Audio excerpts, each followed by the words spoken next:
They say death is the final sleep. But what if, for a few men, sleep itself became the proof that death can be paused? In an ancient cave outside the city of Ephesus in modern-day Turkey, there's a legend whispered by both Christians and Muslims alike. A story so strange, so eerily consistent across civilizations, that even archaeologists who uncover its layers feel an unease, as if the cave remembers something that it shouldn't. They call it the Cave of the Seven Sleepers, a place where time itself lost its meaning. According to early accounts, sometime during the reign of the Roman Emperor Decius, around 250 AD, 7 young men, soldiers, aristocrats, and believers, refused to bow before the emperor's demand to renounce their faith. They were hunted, cornered, and finally trapped in a cave. The entrance was sealed shut with stones. They were expected to die there, buried alive for defying the empire. But the story didn't end with death. It began with silence. The men fell asleep, not for a night, not for a month, but for centuries. When they finally awoke, the world outside had transformed. Empires had fallen. New religions had risen. The coins in their pockets were no longer valid. The language of the people outside felt strangely evolved, yet familiar. They walked into a city that remembered their names only as myths. People stared at them like ghosts from another timeline. And when they tried to explain what had happened, no one believed them. They were the same men, their faces untouched by age, but they had crossed time like passengers through a divine dream. Imagine it for a moment. You fall asleep in your bedroom tonight, the sound of traffic and distant rain echoing outside. And when you open your eyes again, the year is 2825. The city has changed. Skyscrapers rise where your house once stood. Languages have merged into a single global dialect. You look for your family, but their graves are ancient stone. The world moved on without you, yet you never experienced the journey. That was their horror, to wake up not in heaven, but in history. Ancient texts describe it differently. The Christian account, found in early writings by Gregory of Tours and Jacob of Sarug, calls it a divine miracle, proof of resurrection. The Islamic version, recorded in the Quran in Surah Al-Kahf, the cave, speaks of youths who believed in their Lord, whom God sheltered in sleep for many years. The Quran even mentions their dog, who lay at the cave's entrance, guarding them across time. The verses don't name them, but the parallel is unmistakable. Two religions describing the same phenomenon centuries apart. But here's where things start to disturb modern historians. The story didn't just appear in one place, it surfaced everywhere, from Byzantine scrolls to Syriac poetry, from Arabic manuscripts to Latin sermons. The same 7 men, the same cave, the same impossible sleep. And every time the story re-emerged, it carried new witnesses, pilgrims, travelers, and later archaeologists, who claimed to have found the cave itself. In 1926, a team of Turkish archaeologists explored a site on Mount Pion near Ephesus. They found tombs carved into rock, faded Christian inscriptions, and fragments of frescoes depicting figures lying in repose, not dead, but sleeping. Inside were names: Maximilian, Jamblichus, Martinian, John, Dionysius, Exacustodian, and Antiochianus, the 7 sleepers of legend. But the deeper they went, the stranger it felt. There was an unnatural stillness, as if sound itself refused to echo. Their instruments recorded temperature drops not explained by geology. The cave swallowed light. One of the men reported hearing something, rhythmic, faint, like breathing. The locals warned them not to stay after sunset. They believed that whoever disturbed the cave risked being caught in the same eternal dream, the curse of timeless sleep. Some villagers even claimed to see lights flickering inside at night, as if the sleepers were stirring once again. Science, of course, dismisses it as folklore, an ancient story that evolved from myth to metaphor. Yet, biological anomalies make the idea less absurd than it sounds. There are documented cases of suspended animation where metabolic activity nearly stops, frogs frozen in ice for years, reanimated without decay, bacteria revived from salt crystals trapped for millennia, even human patients cooled to near death to survive surgery. The line between sleep and death isn't as absolute as we think. The body, when perfectly preserved, can wait. But how could 7 human beings remain unchanged for centuries? That's where the psychological terror begins, not in the science, but in the implication. If this story is true, then time is not a constant river, it's a pond, and in some places, it stands still. When archaeologists enter the Cave of the Seven Sleepers, they don't just enter a tomb, they enter a paradox. Layers of history inside don't align with what's outside.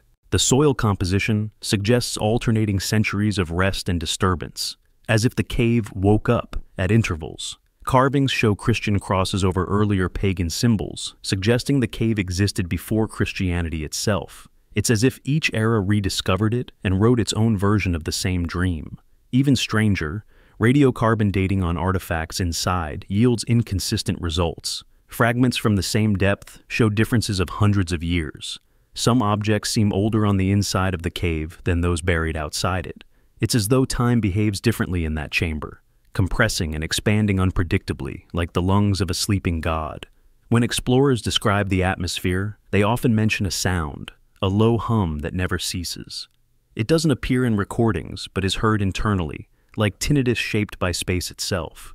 Some liken it to the vibrational resonance heard during altered states of consciousness, the same tone monks describe before deep meditation, or people report before out-of-body experiences. It's as though the cave itself hums in the frequency of dreams. Skeptics argue it's natural, a resonance caused by airflow through narrow tunnels, but the sound's persistence even when airflow is blocked raises questions. Could it be infrasound, a frequency below human hearing that triggers unease and hallucination? Or could it be something older, a frequency that once lulled 7 men into sleep and never let go? Ancient Arabic scholars wrote that when the sleepers awoke, they thought only a day had passed, or part of a day, as one text quotes them. That's the chilling part, the idea that consciousness doesn't measure time by clocks, but by awareness. If time is perception, then to them, death and sleep were indistinguishable. They didn't live through centuries, they simply skipped them. Some modern psychologists link the legend to collective memory, that deep unconscious human fear of being forgotten while still alive, to sleep through your own extinction, to be erased from memory, not by death, but by time's indifference. The story of the Seven Sleepers could be humanity's oldest metaphor for our anxiety about relevance, that no matter how great we are, the world will eventually move on without us. But archaeology adds a darker layer. Beneath the cave, ground-penetrating radar has detected sealed chambers not yet excavated. Each chamber emits a faint magnetic anomaly, oscillating, almost rhythmic. One scientist compared it to a heartbeat in stone. Permission to excavate deeper has been repeatedly denied, officially due to stability concerns, unofficially because every expedition ends the same way: malfunctioning equipment, sudden illness, and an overpowering urge among team members to leave immediately. One archaeologist reportedly collapsed inside and described his last conscious image as 7 shadows moving in the dark, breathing in unison. Today, visitors still go to Ephesus. They take selfies at the site, buy souvenirs, and read plaques describing the legend in gentle, sanitized words. But the locals don't go near the real cave after dusk. They say sometimes you can hear whispering, like 7 voices reciting something in a language no one speaks anymore. Dogs refuse to enter. Birds circle the entrance but never land. And at night, the temperature near the mouth of the cave drops to nearly freezing, even in summer, as if something inside still dreams of winter. If the story were just myth, it wouldn't bother scientists this much. But there's an unnerving pattern. Versions of the Seven Sleepers exist in Persian, Indian, and even Chinese folklore, always with the same number, always with a dog, always involving divine sleep and awakening in a changed world. Cultures that had no contact somehow told the same story, centuries apart. Coincidence? Or a shared ancestral memory of an actual event? Think about it. 7 men sealed in a cave, protected from decay, reawakening into an alien civilization. It's not just resurrection. It's time travel by stillness, a biological glitch in the fabric of reality, the ultimate rebellion against death, not fighting it, but sleeping through it. And that's why archaeologists hesitate when they approach that place, not because of ghosts, but because of what the cave represents, the possibility that our understanding of time, mortality, and consciousness is incomplete. To enter that cave is to step into a question with no answer. What if time is not moving forward, but sleeping, waiting for someone to wake it again? Maybe the seven sleepers weren't chosen by God or cursed by fate. Maybe they stumbled into a natural anomaly, a pocket where time folded inward, like a dream that forgot to end. Maybe there are other places like it, mountain caverns, deep ocean trenches, forgotten tombs, where life and death blur into the same unending pause. And maybe, just maybe, they're still sleeping. So when you stand before that cave, remember, you're not just looking into history. You're looking into the pause between existence and oblivion, the thin, quiet line where death blinks and time holds its breath. The legend of the seven sleepers doesn't belong to a single cave. It breathes across deserts, mountains, and forgotten ruins, each claiming to be the real resting place of those men who slept through centuries. From Turkey to Syria, from Jordan to Yemen, the earth seems to echo the same myth, like a recurring dream scattered through stone. But when you trace these sites, you begin to feel something eerie, as if every one of them hides a fragment of the same phenomenon, the same suspended breath in time. After the cave of Ephesus became famous, people thought the mystery was solved. But then, another village spoke up. Then another, and another. Soon, explorers realized something strange. The story was multiplying, not as a rumor, but as if the land itself was remembering. Caves began to appear in religious texts, in oral traditions, in inscriptions carved long before the story was first written down. Every region said, the sleepers were here, and every site had evidence: bones, sealed chambers, carved names, or local legends older than the Bible itself. The most famous rival to Ephesus lies near Amman, Jordan, in a place locals call Al-Rakim. When early Islamic travelers described it, they said the sun would rise and tilt away from the cave's mouth, just like the Quran described. In the 20th century, excavations confirmed something uncanny. The cave's entrance faced in exactly that direction, and the bones of 7 people were found resting side by side, their heads turned toward the same point of light. Above them lay the remains of a Byzantine church, and beneath that, a Roman tomb. Layers upon layers, each civilization building over the same hole in history. The inscriptions on the walls, they spoke of faith, sleep, and a dog at the threshold. Inside, archaeologists discovered tombs carved so symmetrically that it felt deliberate, as though 7 men were meant to lie there, not buried, but waiting. Their arrangement matched the earliest Christian manuscripts describing the legend. Even the surrounding hill bore strange formations that locals swore changed shape with time, as if the earth itself shifted in sync with the cave's rhythm. When the first archaeologists entered, they reported a heavy scent of petrichor, the smell of rain on stone, though it hadn't rained in weeks. Instruments recorded high humidity levels and mild electromagnetic fluctuations. Nothing explained it. And yet, the scientists left uneasy, as if they had trespassed on a memory still alive. Travel southeast, and you'll find the cave of Mount al-Rajib in Syria, near ancient Antioch. Locals there tell the same story with eerie precision. 7 men who defied a king, a loyal dog that waited at the mouth, and a city that forgot them until they awoke. Their cave is deeper, darker, and unnervingly quiet. The walls are blackened with soot, though there's no trace of torches. In one chamber, carvings show 7 figures lying in arcs of light, surrounded by circular marks, as if someone long ago tried to depict time itself, bending. Some archaeologists dismiss them as symbolic halos. Others called them chronocentric spirals, artistic renderings of motionless eternity. Whatever they are, they appear again in other sleepers' caves across the Middle East. Same spirals, same number, same composition.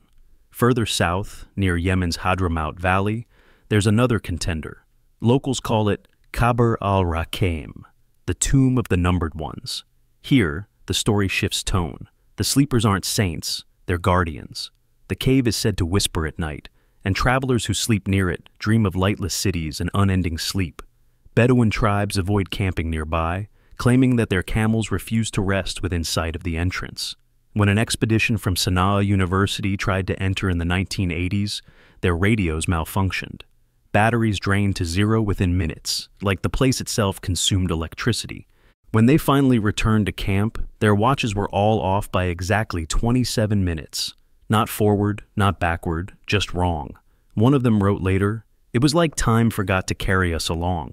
These multiple caves aren't just coincidence. Ancient texts seem to acknowledge them. A 6th century Syriac manuscript mentions the place of the sleepers, known to men in many lands, for the miracle repeats as shadow to light. What does that mean?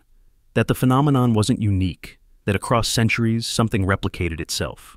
Sites from Iraq, Palestine, and even Oman hold remnants of structures dedicated to 7 unnamed saints preserved by the Lord, churches, mosques, and shrines, each built above caves, each claiming the same event.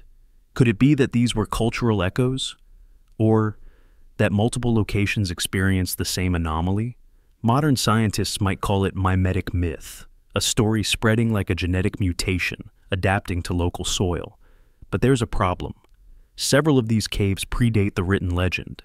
In some cases, carbon dating shows activity centuries before either Christianity or Islam existed. So, if the myth came later, what were the people before them commemorating? What event happened that left such a lasting wound in collective memory? In Tarsus, Turkey, another cave was unearthed under a Byzantine monastery, 7 stone beds aligned in a curve. Each bed had burn marks near the headrest, as if candles had been placed there for centuries. A marble slab nearby bore the faint carving of a dog lying with its paws crossed. The slab was dated to 400 AD, long before Islam, long before the Quran's version. Scholars tried to separate coincidence from legend, but the precision was too close. How could the same details, 7 men, a dog, a sealed cave, divine sleep, exist in places hundreds of miles apart? The odds are beyond chance. Archaeologists began to notice another strange consistency. Every cave associated with the 7 sleepers sits near geomagnetic anomalies, regions where compass readings spin erratically, where birds lose orientation. These are the same zones that ancient travelers marked as sacred or forbidden. In Jordan, magnetic readings near Al-Rakim showed fluctuations strong enough to interfere with digital compasses. In Syria's Rajib cave, the same instruments froze altogether. It's as if something beneath these caves, mineral, magnetic, or otherwise, distorts the natural rhythm of Earth itself. A field strong enough, perhaps, to affect biological states, slowing decay, altering time perception, maybe even inducing the illusion of divine sleep. In 2010, a physicist from Istanbul University proposed a bold idea. He called these sites chronotopes, natural pockets where space-time behaves differently due to underground magnetic resonance. He suggested that, under specific conditions, such environments could theoretically reduce metabolic activity, putting organisms into suspended states. His paper was ridiculed, but one paragraph stuck with readers. If we accept that time is elastic, then history may record its folds as myths. Maybe the 7 sleepers weren't miracles or metaphors. Maybe they were witnesses to an ancient natural phenomenon we no longer understand. But then, how did the story travel so far? How did it appear in distant places like Afghanistan, where Sufi texts describe the 7 who did not die but dream beneath the mountain? How did similar imagery emerge in India, where temples dedicated to Vishnu's avatars show 7 men lying under domes of light? The pattern suggests migration, not of people, but of memory. The story traveled like a ghost through civilizations, wearing new names but keeping the same shape. Every cave has its guardians too, locals who treat them with reverence and fear. In Oman, a family has watched over one such site for generations. They say they've heard breathing sounds at night, synchronized, steady, like 7 lungs exhaling in the dark. In Lebanon, monks once sealed their monastery's lower chambers after strange tremors shook the ground below, coinciding with the discovery of 7 stone beds. No one has entered those tunnels since 1962. Officially, it's because of structural instability. Unofficially, the monks said they did not want to disturb the sleepers again. There's an unspoken rule among archaeologists. No one stays inside these caves for more than an hour. Too many report the same sensations: ringing in the ears, pressure behind the eyes, heartbeats going out of rhythm. One researcher described a feeling as if my body was remembering a dream it never had. When they leave, the world feels slightly out of sync. Clock seems slower, sunlight feels brighter, almost artificial. It's subtle but haunting, as though stepping back from a place where time breathes differently. When you connect the dots, the locations, the anomalies, the geometry, a strange map begins to form. The caves align roughly along a diagonal line cutting across the Middle East, from western Turkey down to Yemen. Ancient trade routes follow the same path. Could it be that traders carried not just goods but stories, or that the anomaly itself traveled underground, a ripple beneath Earth's crust? A scientist once compared it to ley lines, invisible channels of magnetic flow that ancient cultures subconsciously mapped through myth. If true, then the caves aren't random. They're connected, like organs of a sleeping body buried beneath the continents. What terrifies modern archaeologists isn't superstition. It's the possibility that they're digging into something systemic, that each cave represents an entry point into the same phenomenon repeating across time. Maybe each group of sleepers was a separate incident of the same effect, or worse. Maybe there was only one event, and what we're seeing are echoes, time loops, replaying themselves at different coordinates, each one mimicking the last. Even skeptics grow quiet when standing inside, because whether or not 7 men ever lay there, the atmosphere itself feels sentient, aware. You can't help but feel that the air is watching you, that the silence is not empty, but listening. When flashlights dim and breath fogs the cold air, you remember that ancient phrase carved above one of the Jordanian chambers. He who enters must carry his years lightly.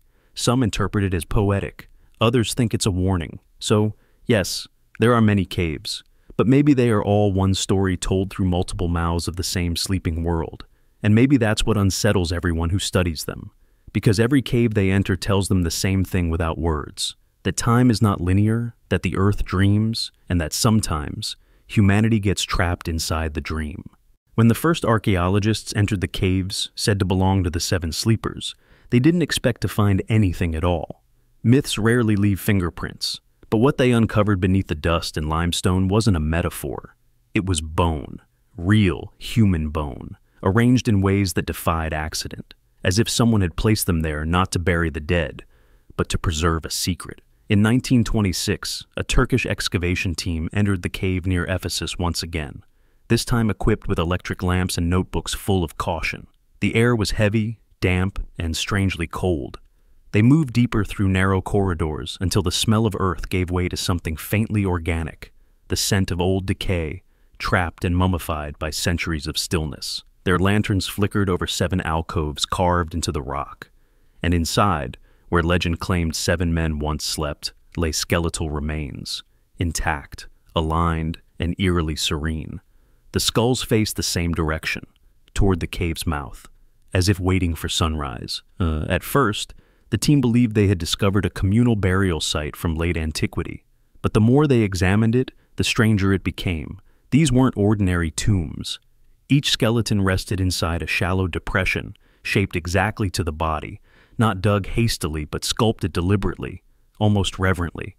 There were no grave goods, no offerings, no signs of ritual, just bone, stone, and silence. When they measured the depth of sediment covering the remains, they realized something was off. It was far too thin for the supposed age. Erosion and sedimentation should have buried them deep, yet they seemed preserved as if untouched by time itself. Fragments of fabric clung to a few skeletons, their color still visible, a purple hue reserved for imperial rank. Traces of leather from sandals lay beside them, astonishingly supple despite centuries. Carbon dating, when performed decades later, returned inconsistent results. Some fragments dated to the 3rd century, others to the 6th, others inconclusive. The bones refused to tell a consistent story. It was as if the bodies had slipped through time, carrying fragments from multiple eras within the same flesh. The bones themselves were peculiar. For their supposed age, they showed no sign of typical decay. The marrow cavities were sealed by mineral deposits, but inside, microimaging found traces of organic residue, fresh-looking protein bonds, as though the body had never fully decomposed. It was impossible, yet undeniable. Some researchers quietly wondered whether the cave's magnetic field, already known to be unstable, had slowed biological decay, a natural mummification through electromagnetic stasis. but no one dared publish such speculation under their name. A second discovery came from Jordan, at the site known as Al-Rakim.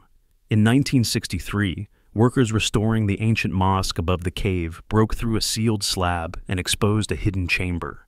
Inside lay a row of limestone sarcophagi, 7, perfectly parallel.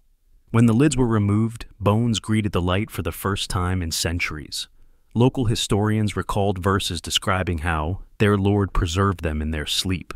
Now, staring at real bones, those words didn't sound poetic anymore. The skeletons in Al-Rakim were shorter than average, with broad skulls and unusual dentition. The enamel was intact, but wear patterns suggested diets of coarse grain, consistent with ancient Roman food. Yet, what baffled everyone was the uniformity. All 7 men seemed roughly the same age, between 25 and 35, and in remarkable health before death. No trauma, no disease, no fractures. They looked as if they had simply laid down and never woke up. The positioning of their hands, crossed neatly over the chest, fingers slightly curled, appeared intentional, not funerary, as though they had fallen asleep mid-prayer.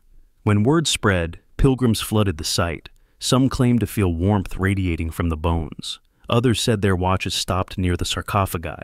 The Jordanian government eventually sealed the chamber again to prevent contamination, but not before photographs circulated. 7 skeletons in silent formation, bathed in the narrow light from a single vent above them.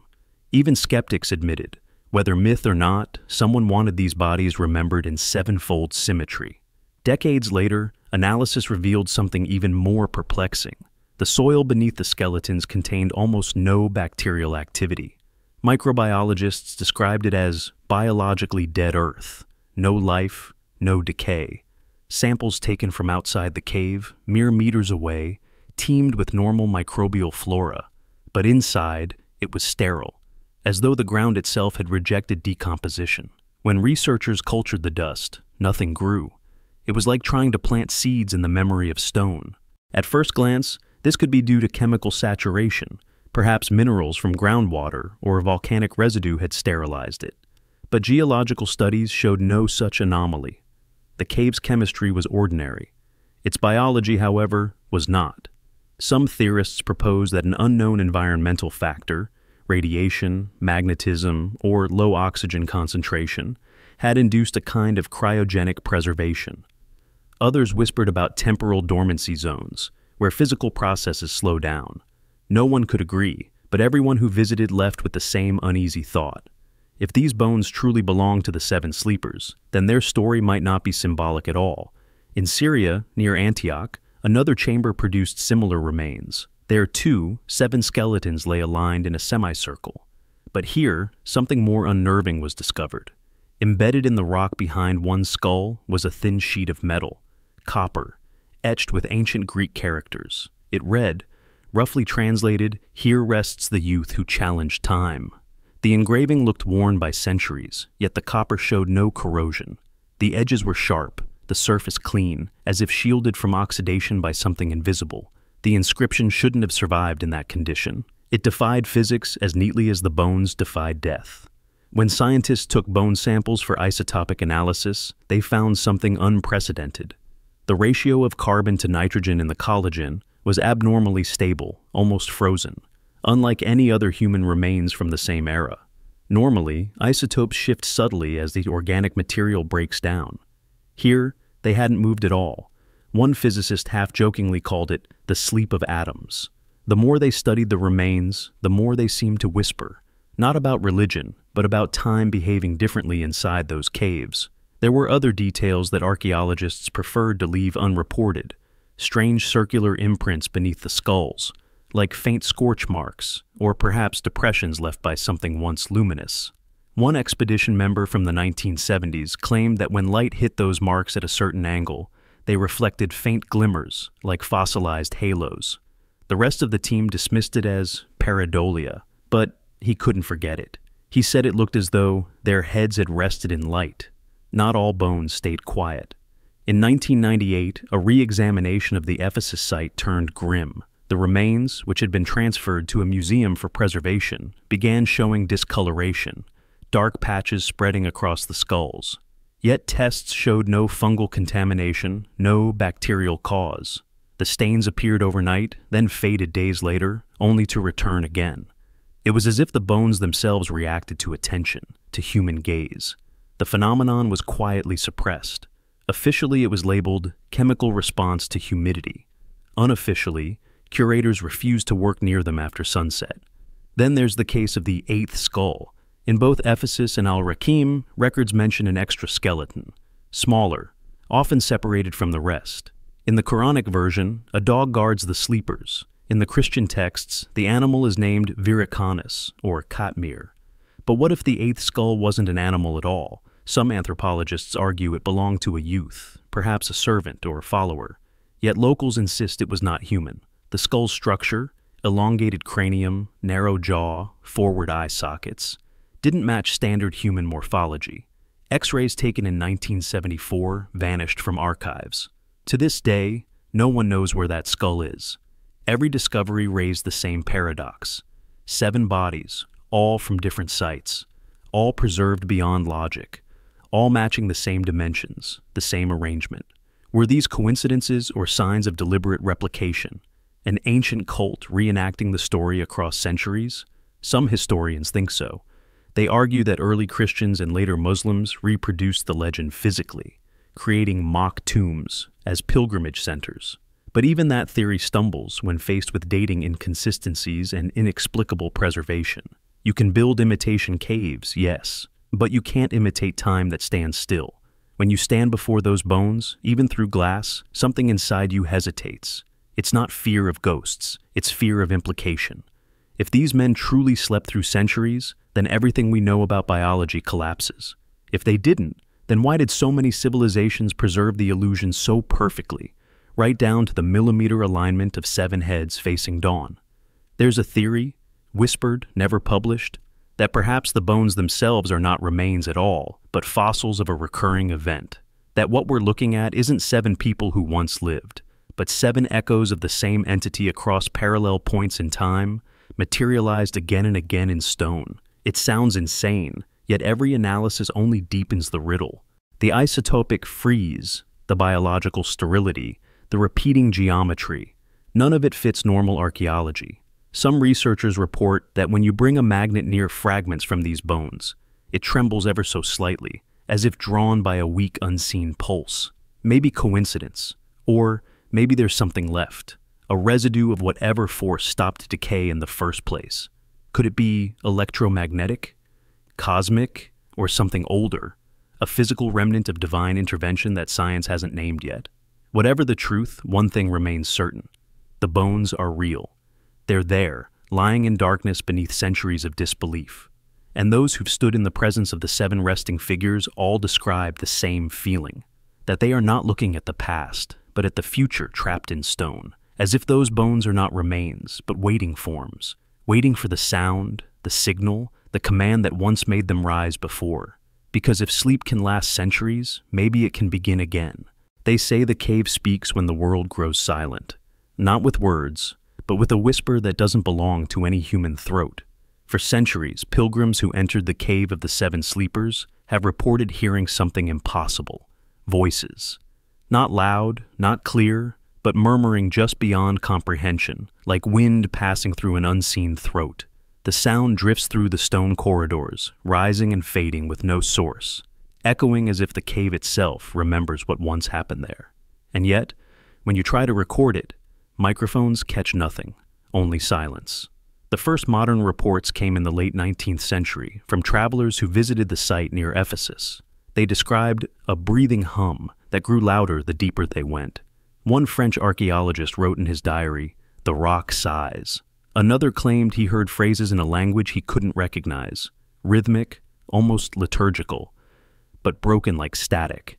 When he turned to ask his companions if they heard it too, their faces told him everything. They were pale, shaking, and one whispered, "They're still praying." Locals have their own version. They say the whispers belong to the 7 themselves, still dreaming, still repeating the last words they spoke before time closed its hand around them. Others believe the sound is divine, a residual echo left by the miracle that froze them between life and death. a warning not to disturb the threshold again. Because when the cave whispers, it means it's remembering. In the 1950s, a German research team entered with audio recorders, hoping to debunk the legend. The machines picked up faint vibrations, 17 to 19 hertz, frequencies too low for the human ear to consciously register. But people can feel them. Infrasound, it's called. It triggers unease, nausea, and hallucinations of movement or sound. When the playback was amplified, the researchers heard a strange pattern. Not random noise, but intervals resembling human speech. A pulse, then a pause. A pulse, then two. When slowed down, it sounded eerily like breathing. At first, they thought it was airflow through hidden crevices, but the readings persisted even after sealing the entrances. One researcher wrote, "It feels like the stone itself exhales." They left within a week. One man refused to speak about what he'd heard, only saying that he dreamed of voices whispering his name long after returning home. Science can explain some of it.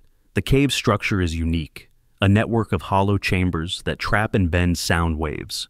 Every footstep creates echoes that overlap and distort, producing what's called binaural interference, tones that seem to come from nowhere. When several people walk inside, their echoes mix into new frequencies. It's auditory mirage, your brain trying to locate a voice that doesn't exist. But that explanation doesn't account for what happens when no one moves, when the air itself hums, and the voices begin to call out words that match no known language. Pilgrims from across centuries describe it the same way. The whispers always begin at the third turn inside the cave, where the light fades completely and the cold air tightens your lungs. Some hear prayers, some hear warnings. Some hear their own thoughts repeating back to them in a different tone. One traveler from Damascus wrote that he entered the cave doubting the story, but when he reached the inner chamber, he heard 7 distinct voices chanting something that made his skin crawl.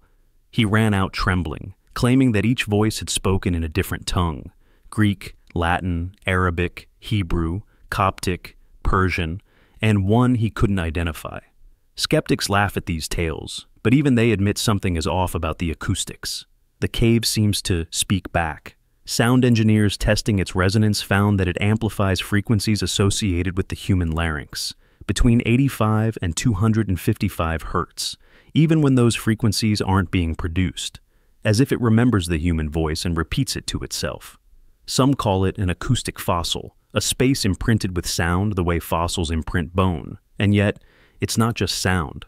Many visitors report a presence, like someone standing just behind them, whispering into their hair. Cameras flicker, digital recorders glitch. The closer you get to the innermost chamber, the more you feel your heartbeat syncing with something unseen. People describe it as a rhythmic pressure in the skull, like the cave has a pulse. Some faint. Others leave crying without knowing why. There's one account that archaeologists almost never mention publicly. In 1979, during an authorized dig at the Syrian site near Rajib, a team recorded their work late into the night. Around 3 a.m., they captured what sounded like 2 words whispered very close to the microphone, words in ancient Greek translating roughly to, "Don't wake them." The audio was stored in a national archive, but later disappeared. The team lead quit archaeology entirely a year later. His only comment to a journalist decades later, "The dead aren't the ones who sleep there." Even outside religion, even among scientists, there's a growing consensus that something about these caves defies ordinary explanation. Acoustic engineers call them resonant anomalies, places where vibrations loop endlessly instead of dispersing. Geologists think the mineral composition might create a natural echo chamber so efficient that sound seems to regenerate itself. But what's regenerating, exactly? Whose voices keep repeating century after century when the chambers are empty? In 2009, a team from Amman University placed hypersensitive microphones deep inside the Al-Rakim cave for a 48-hour study. The recordings revealed an unsettling pattern. Every few hours, faint murmurs rose and faded, resembling collective breathing. Then, precisely at sunrise, all frequencies dropped to absolute silence, only to resume again near dusk. As if the cave itself followed a circadian rhythm, sleeping and waking like a living organism. Some believe it's geological, others psychological. But among locals, there's an older explanation, that the whispers aren't coming from inside the cave, but from the thin veil between worlds, that the seven sleepers exist in a dimension parallel to ours, and the echoes are where both timelines bleed into each other, like two dreams overlapping, aware of the other but unable to fully wake. A story circulates among the villagers near Ephesus. A pilgrim once spent the night at the cave's entrance, determined to test his faith. At midnight, he claimed he heard someone whisper his full name, not shouted, but spoken softly, as if the voice knew him intimately. When he turned, no one was there. He ran out, stumbled on the road, and didn't speak for 2 days. He later said the whisper didn't sound external. It sounded like his own voice, spoken from a future he hadn't lived yet. Neuroscientists studying the site suggest the whispers may arise from infrasound-induced auditory hallucination, low frequencies vibrating the inner ear and triggering phantom speech. But that still doesn't explain why different people report hearing similar phrases. Some even claim the whispers respond.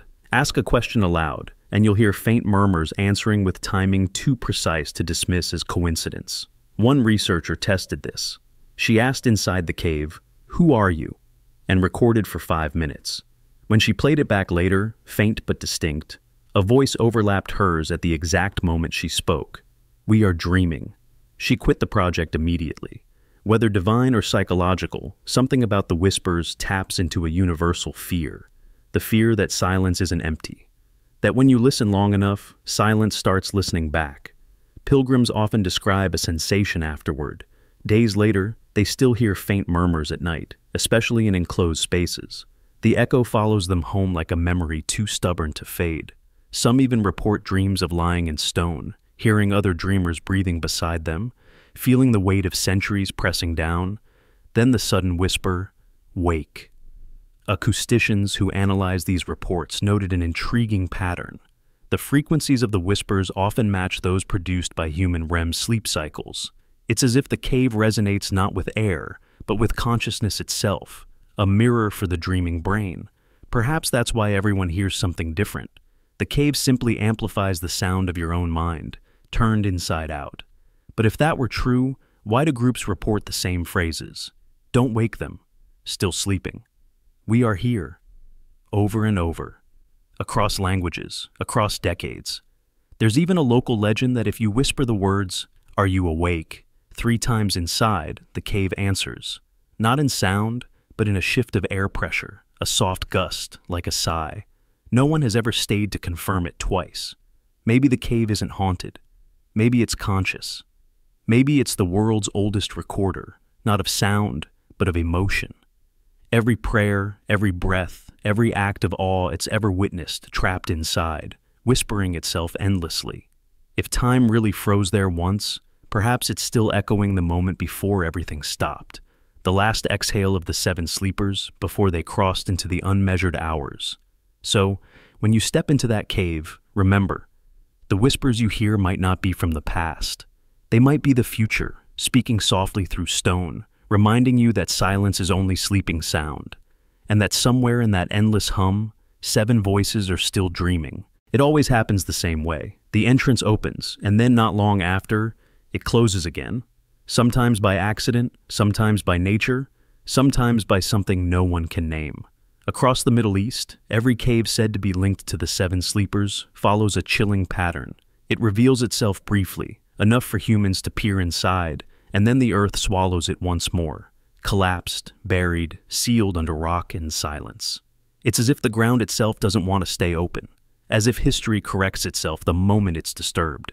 When the first cave at Ephesus was excavated in the early 1900s, locals warned the team not to remove the stones sealing the entrance. The cave, they said, knows when it's being watched. They laughed it off. 2 weeks later, a section of the ceiling gave way without warning. No rain, no earthquake. The collapse crushed the equipment room and narrowly missed the lead archaeologist by inches. He left the project the next day. His final entry in the field log was brief. It closed itself. That phrase would repeat through a century of reports.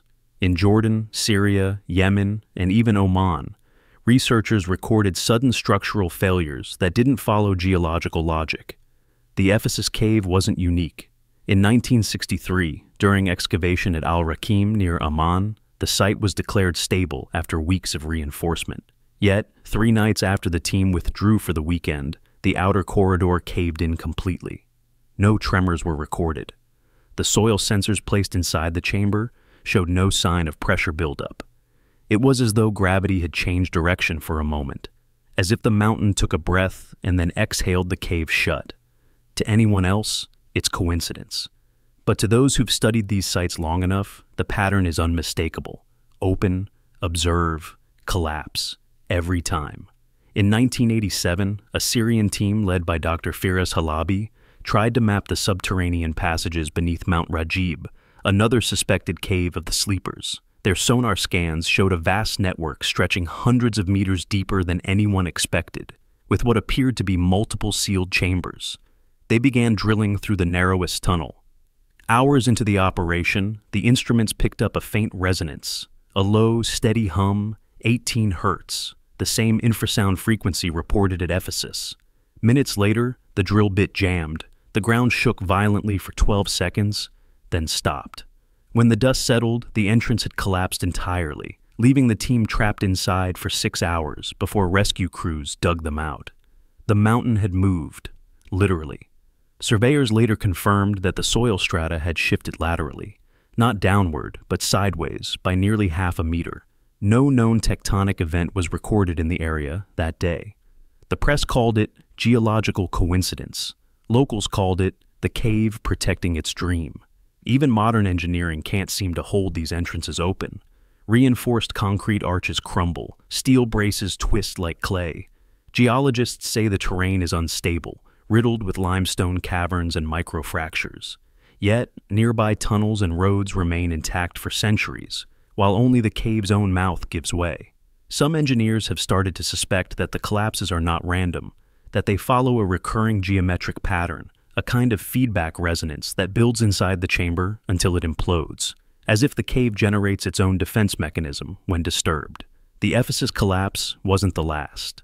In 2002, Turkish authorities reopened the site for public access. Within months, cracks appeared in the rock face above the tourist walkway. Monitors registered minute vibrations at regular intervals, pulses every 7 minutes. Some thought it was construction noise. Others noticed the symbolism. 7 pulses, 7 minutes, 7 sleepers. One night in late autumn, a section of the entrance collapsed again. No one was hurt, but the cave was closed indefinitely, officially for safety, unofficially because the engineers refused to return. When scientists reviewed seismic data, they found no external cause, no quakes, no aftershocks. Just one sharp impulse originating inside the mountain itself, a tremor with no clear trigger, a wave born within stone. In Jordan, near Al-Rakim, it happened again in 2015. Pilgrims had started gathering at the site after viral videos of the cave circulated online. Hundreds came daily to see the sarcophagi, to whisper prayers into the dark.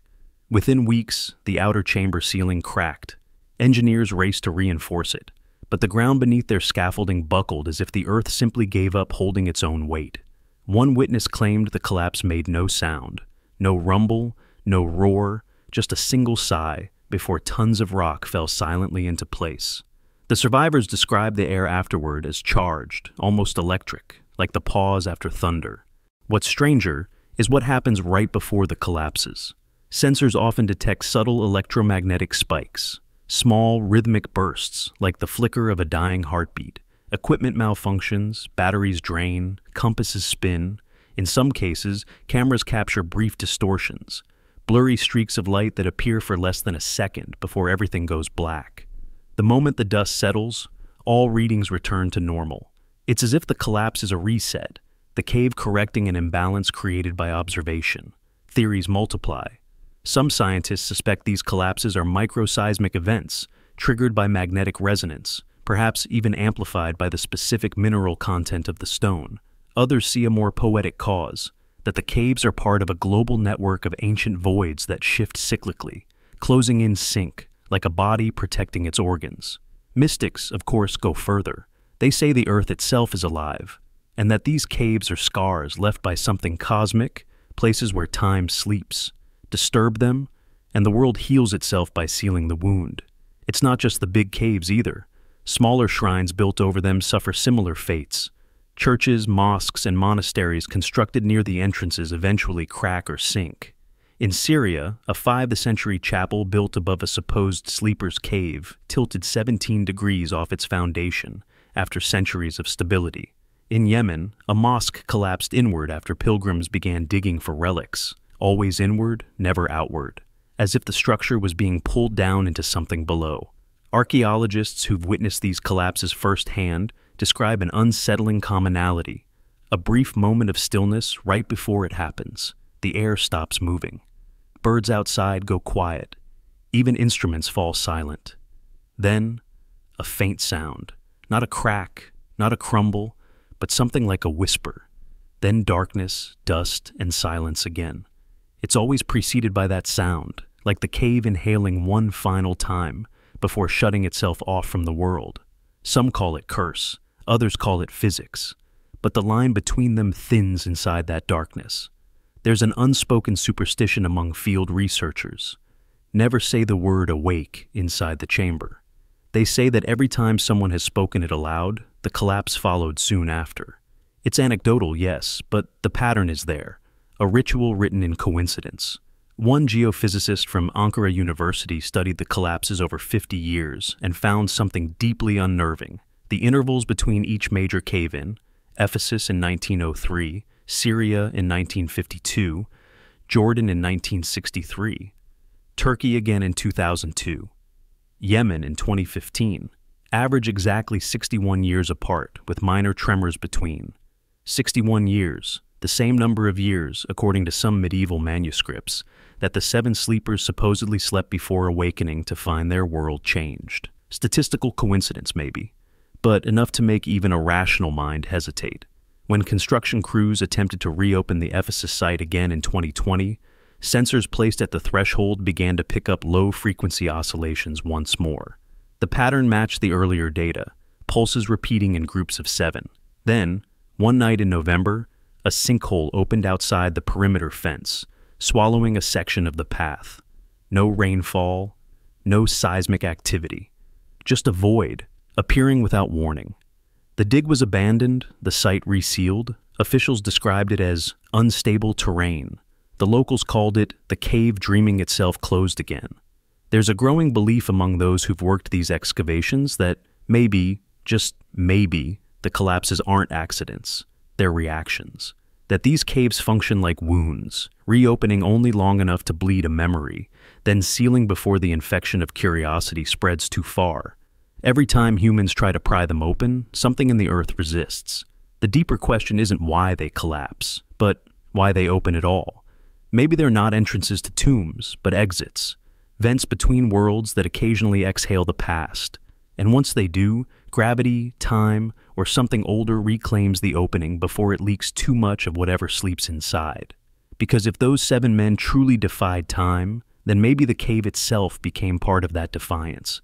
Maybe it learned to defend the boundary between wakefulness and eternity. Maybe that's why, no matter how many times humans dig, the mountain always decides when to close. So, when you see another report about a minor landslide or a structural collapse near one of these sites, remember, it's not the rock giving way. It's history folding back into itself. The world closing the book before we read too far. And maybe that's mercy, because some stories were never meant to stay open. If they truly exist down there, those who vanished into the pressure, why haven't they reached out? Why no signal, no sign, no mercy? The simplest answer is the hardest one to face. Maybe they left because of us. Every civilization eventually faces a moral equation. Is survival worth association? The deeper they went, the clearer the answer must have become. To remain connected to the surface meant participating in its endless recursion, war, greed, noise. To withdraw was not cowardice, it was moral exile. Perhaps they watched our empires rise and fall like tides and decided to stop drowning in repetition. They saw that humanity's greatest addiction wasn't violence or power, it was visibility. We cannot exist without witness. We build skyscrapers not for shelter, but for attention, weapons not for defense, but for memory.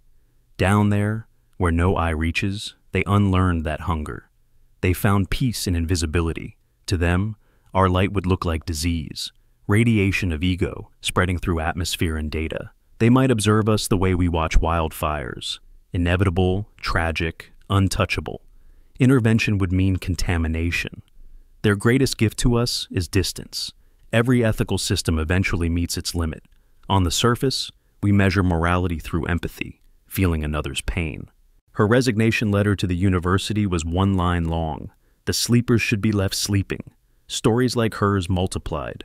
Dr. Amir Qureshi, who worked on the Al-Rakim site in Jordan during the 1970s, was known for mocking superstitions. But one day, after spending 6 hours alone cataloging artifacts deep inside the cave, he emerged pale and silent. His colleagues said he looked decades older. He refused to explain. Weeks later, he donated all his field notebooks to a museum and vanished into obscurity. When one of his students tracked him down years later in Karachi, he was still obsessed with one phrase: they were never dead. The eerie part isn't that they quit, it's that they all described the same experience, even though they had never met. The sense of being watched, the low hum beneath their footsteps, the feeling that the air itself thickened the closer they got to the center. And above all, the voice. Not a sound, but a presence. Something inside the stone whispering stop. Psychologists have tried to explain it. Caves can disorient perception. The absence of light alters brain chemistry, producing hallucinations of sound and movement. Extended exposure to infrasound can induce anxiety, dread, even visions, but not everyone hears the same thing. And yet, the archaeologists who walked away all report identical sensations, identical words even. That's not science. That's a pattern. In 2004, a documentary crew filming near Ephesus interviewed Dr. Luis Demir, one of Turkey's senior cultural preservationists. He admitted on camera, reluctantly, that he had turned down funding to reopen the site. When pressed why, he said quietly, "Because the last 3 people who tried stopped talking about their dreams." The interviewer thought he was joking. He wasn't. His colleagues later revealed that he had been having vivid nightmares of being buried alive, waking up gasping for air, hearing muffled voices counting backward from 7. And then there's the classified case from Oman, barely known outside academic circles. In 2013, a multinational research team discovered a subterranean structure resembling the 7 sleepers' chambers beneath limestone cliffs. The expedition log shows 3 entries, then abruptly stops. The official report says the team suspended exploration due to safety concerns. Unofficially, an internal memo leaked years later describes psychological distress among field members, consistent hallucinations of auditory stimuli, and spontaneous loss of consciousness near the primary corridor. The memo ends with one cryptic sentence: "No further excavation recommended. The chamber resists." Those who did continue fared no better. One Polish archaeologist, Marcin Lewandowski, tried to disprove the superstition. He re-entered the Ephesus cave alone in 1999, determined to prove the legends were nonsense. He recorded everything on a handheld camcorder. The tape shows him joking at first, calling the story the best horror film ever told. Then, midway through, his voice falters. He says he hears a distant whispering. He continues deeper, his breathing heavy. The camera suddenly tilts, and a low hum fills the mic. Steady. Pulsing. Then the feed cuts. When rescuers found him hours later outside the cave, he was alive but in shock. He never explained what happened. His only words were, "It was awake." There's a reason you won't find modern universities funding new digs there. Too many resignations, too many unexplained collapses, too many researchers who return different than they went in. They stop smiling. They stop publishing. It's as if something in the cave drains the desire to know, that pure hunger for discovery that drives science. It replaces it with dread, and then silence. One anonymous letter, found among the archives of a European archaeology journal, written by someone claiming to have worked at the Syrian site, reads, "The deeper we dug, the more we felt the air resisting. The instrument stopped working, the stone became magnetic, and at one point, I swear I heard breathing, not mine, not anyone's. That's when I understood. We are not excavating history. We are disturbing sleep." Even the government agencies involved seem reluctant to press further. In Turkey, official statements about Ephesus now refer to heritage conservation instead of archaeological investigation. In Jordan, the Al-Rakim site is maintained as a religious monument rather than an excavation. You can visit the entrance, but no one goes inside. Not anymore.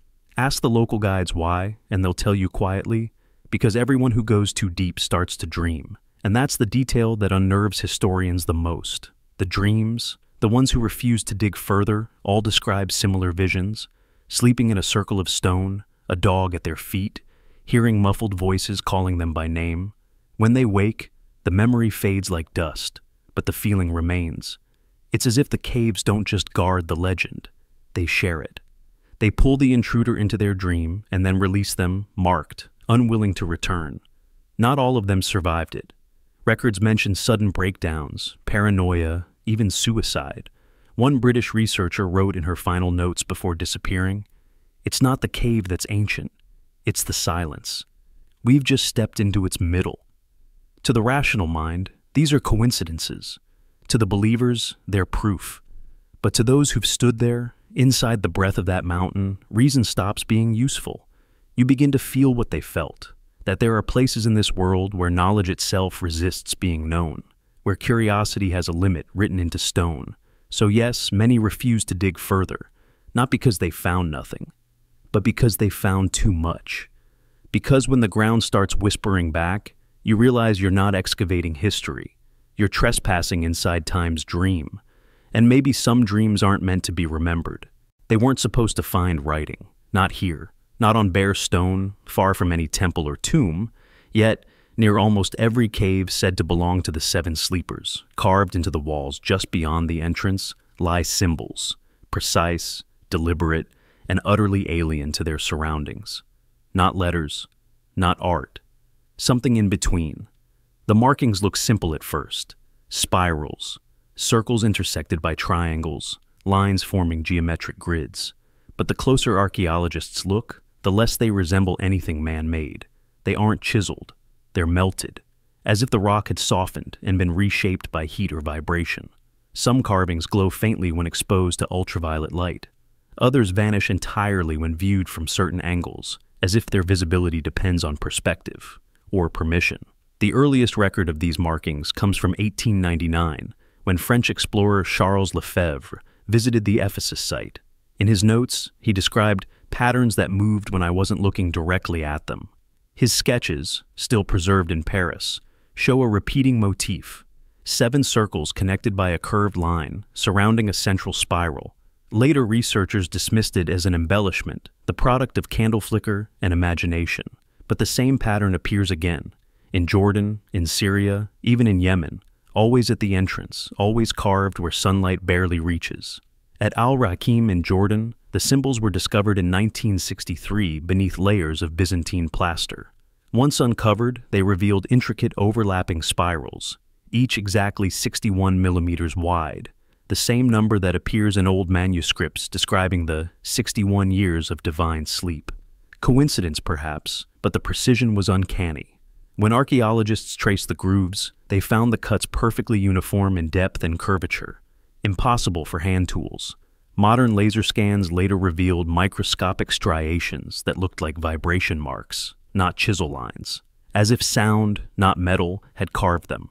One geophysicist proposed that the patterns might be the visual residue of ancient seismic activity, stone fracturing and symmetrical waves. But that doesn't explain why the same exact formations occur thousands of miles apart. Nor does it explain the deliberate repetition of the number 7. 7 circles, 7 rays, 7 notches.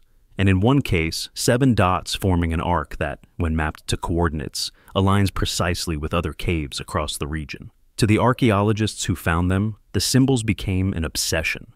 Some believed they were religious. Others thought they were scientific.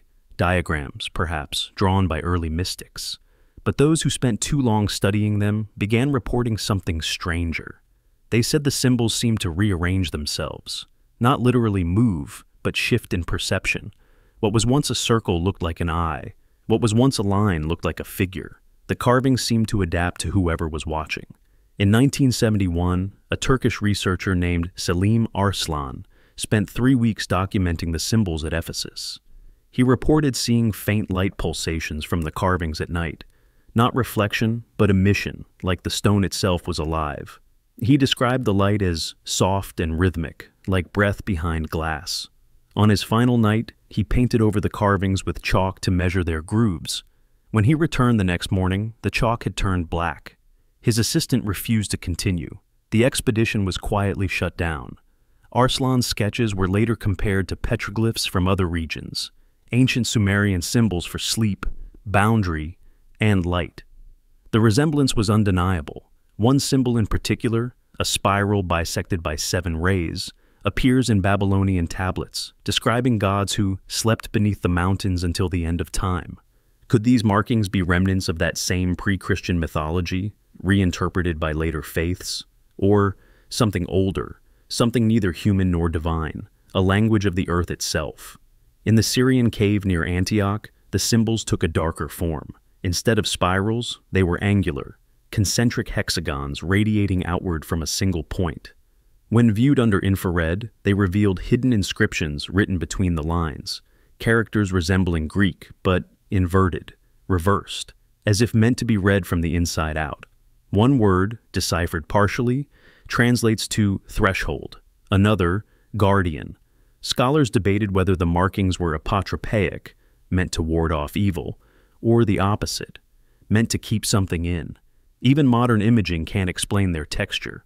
Under magnification, the carved surfaces appear vitrified, glassy, as though briefly melted at temperatures impossible for ancient tools. Geologists tested rock samples and found traces of magnetite fused into the limestone. When subjected to magnetic fields, those samples emitted low-frequency vibrations, tones so deep they bordered on inaudible. The same tones detected inside the caves themselves. Coincidence ends there, because the tones correspond precisely to the spacing of the carvings. Each symbol acts like a note. The entire pattern, when mapped acoustically, forms a harmonic sequence, 7 frequencies repeating in a loop. The cave entrances are musical scores etched into stone, waiting to be played by the wind. And when the wind passes through, the hums that emerge match the whispers pilgrims have described for centuries. That's when theories began to shift. Maybe the carvings aren't messages. Maybe they're mechanisms. Some researchers now suspect the markings are ancient forms of resonance control, carvings designed to tune vibration, like the grooves inside a musical instrument. If the 7 sleepers truly fell into a timeless state, perhaps these patterns maintain the conditions, regulating sound, regulating stillness, a frequency cage that holds time itself. But others see it differently. They believe the carvings are warnings, not technology. Symbols meant to contain what the cave once witnessed. Across cultures, circles and spirals represent containment, the ceiling of energy. The repeating number 7, completion, divine rest, cosmic cycles. The carvings could be an ancient quarantine sign, a message written in geometry to say, "Do not wake what sleeps beneath." In 1998, a visiting linguist claimed he found matching symbols in medieval alchemical manuscripts, diagrams labeled somnus aeternus, the eternal sleep. The shapes were identical to those carved at Ephesus. How could a medieval European alchemist have seen markings buried beneath a Turkish mountain centuries before excavation? Unless the symbols weren't created by humans at all, but remembered by them, echoes imprinted into collective memory, resurfacing in different eras like dreams retold through art. Several archaeologists reported physiological effects while near the carvings: heart palpitations, sudden temperature drops, a sensation of vertigo, as if the ground beneath the symbols vibrated at a different rhythm than the rest of the rock. Some heard faint ringing that persisted for hours afterward. Instruments placed near the carvings recorded slight electromagnetic fluctuations synchronized to human alpha brainwaves, the same frequency associated with dreaming. Then there's the most disturbing case, from 2011 in Yemen. A team exploring a cave entrance discovered symbols carved in patterns of overlapping circles. They brought portable lights to photograph them. When the flash went off, the light refracted strangely, bending as if striking invisible glass. The photos, when developed, showed the carvings glowing faintly blue, but only in the first frame. All subsequent shots came out pitch black. The lights had failed seconds later. The lead archaeologist described feeling as though something behind the wall looked back. He left the site the next morning. Today those carvings remain unstudied. Some are protected under metal gates. Others have eroded or been covered deliberately by local authorities who call them spirit marks. But they persist in memory, those strange repeating symbols that follow the legend wherever it goes, carved not to tell a story, but to maintain it. Because maybe the markings aren't decoration, or warning, or science. Maybe they're the language of sleep itself, a geometry that keeps the boundary between waking and dreaming intact. The ancients may not have understood their meaning, only their necessity. That's why every civilization that found these caves added their own layer. Churches, mosques, shrines, each repeating the same idea. Seal it, protect it, don't look too closely. And still, we keep carving. We map, we measure, we decode. And yet, we never ask why the same symbols keep returning, as if the earth itself writes them when we aren't watching. 7 circles, 7 lines, 7 echoes. Maybe the carvings aren't messages left for us. Maybe they're the cave's way of speaking, the language of a sleeping world reminding us that some doors aren't meant to be understood, only closed. So, when you see those markings near the cave's mouth, remember, they're not decoration. They're signatures. And something beneath them is still signing its name, again and again, every time we try to wake it. Every legend has its guardians, but the ones said to protect the cave of the 7 sleepers aren't human. They don't carry swords. They don't speak. They just wait. In every culture that adopted the story of the 7 sleepers, there's another story that shadows it. A warning. It says the sleepers are never truly alone. Something guards them. Something that doesn't forgive intrusion. Some call it divine. Some call it cursed, it said. Some say it's just the cave itself, aware, alive, and angry. The earliest mention of guardians appears in Syriac Christian texts, long before Islam recorded the story in the Quran. They describe a watcher at the threshold, an unseen protector who stands in the shadow of the entrance, and makes the air tremble when the sleepers are disturbed. Later Islamic tradition calls it Kitmir, the dog who lay at the cave's mouth, guarding his masters across centuries. But as the story spread, the guardian changed form. In one version, it's not a dog at all, but a shadow that follows whoever enters without permission. Locals near Ephesus tell of a shape they call the Sleepless One. They say it appears only when the cave is breached, a figure of stone and dust, human-shaped but too still, its eyes reflecting light even in darkness. Pilgrims who linger too long feel watched. Some say they see footprints appear in the dust behind them, not leading in, but leading out, as if something unseen has already walked past. In Jordan's Al-Rakim site, stories go further. The villagers say 2 guardians stand unseen, one at dawn, one at dusk. They punish those who disturb the balance between night and day. They're not spirits or demons, but keepers of time. The locals tell of a French journalist in the 1970s who tried to sleep inside the outer chamber. He awoke in terror, convinced that someone was standing above him. When he scrambled for his flashlight, he saw 2 impressions pressed into the sand beside his head. Deep, sharp, like knees in prayer. No one else was inside. There's an older legend from Syria, darker still.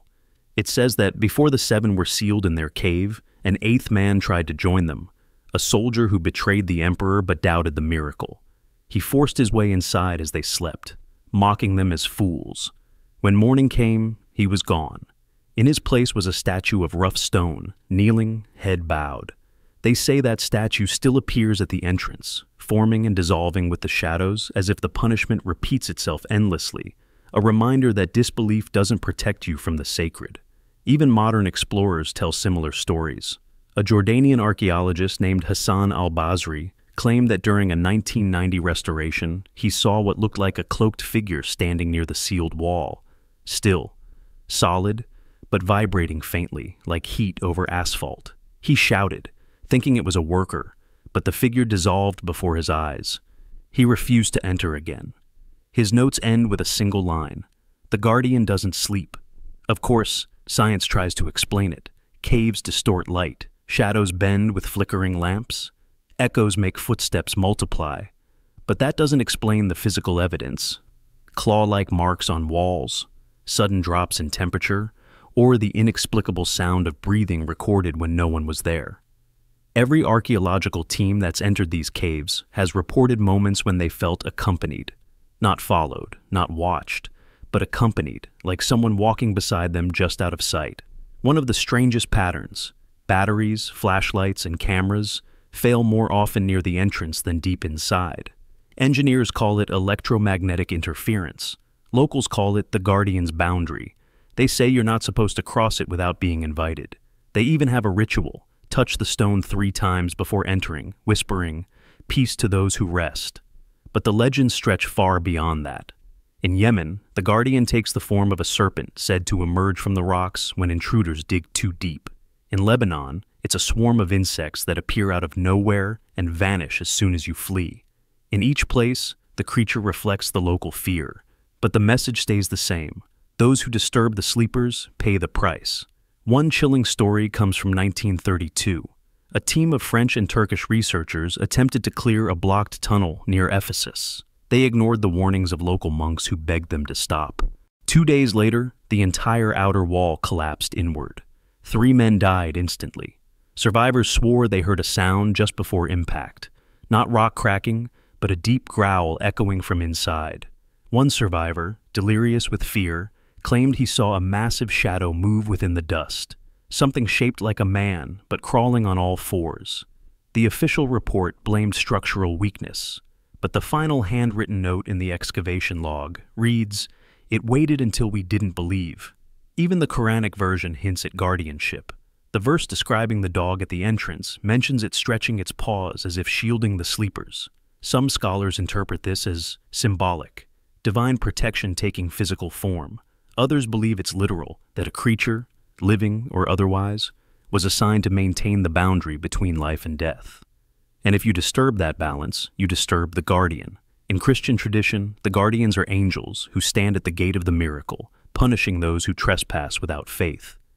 Byzantine art depicts them as fiery figures holding spheres of light, half human, half wind.